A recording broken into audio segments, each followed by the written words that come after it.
Good evening everyone. Day 101. As my good lady said, I'm going to have a day off today from doing the press-ups, but I am going to read out a poem that I wrote at the beginning of this venture called Victim of PTSD. 100 days has been a long old slog, but I do need a rest. I've knackered my shoulder up, but hopefully I'll be able to crack on tomorrow with 101. Just need to give it a little bit of a break.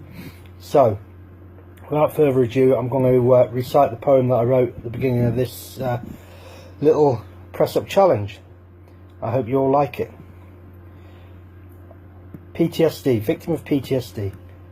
As a veteran, like those before, many of us have seen war. Injuries invisible to the naked eye. In our mind, we ask ourselves why. With all the bad that we have seen, we hope this is just a bad dream. Our memories won't disappear. In itself, this gives us fear. When we were away, we had each other, watching out like sister and brother. But now we are home, safe at last. Hopefully try to forget the past. Then night time falls, and our minds do wander. Did I make a fatal blunder? No, no, not I. It is the thunder. The bangs that go off in his head make him hide in his bed. He cannot sleep, it won't disappear.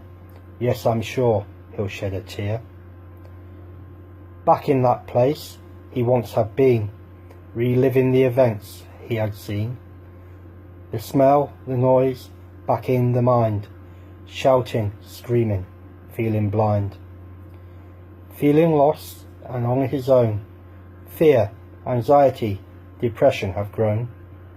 But being proud and no cry for help, man up son, you have your health. But the mind will overcome, unless something can be done. He does need help, a listening ear, so he can process all that he does fear. He is human, his mind is active, for his country his life he'd give. But alas, many didn't make it back home to raise the Union Jack. So to absent friends I raise a glass. I'm sure this battle is not the last. Until we meet at the pearly gates, spread the word about lost mates. Yeah, those words were written by me at the beginning of the PTSD press-up challenge. Quite appropriate. We are still losing people from PTSD after all the conflicts that they've been to. Hopefully all the press-up challenge and the poetry that I write and poetry that other people write will make people aware and eventually give the charities that are supporting veterans and other civilians as well with PTSD, hopefully it will save their lives. Have a good evening. I will see you all tomorrow, hopefully for 101. God bless. Godspeed.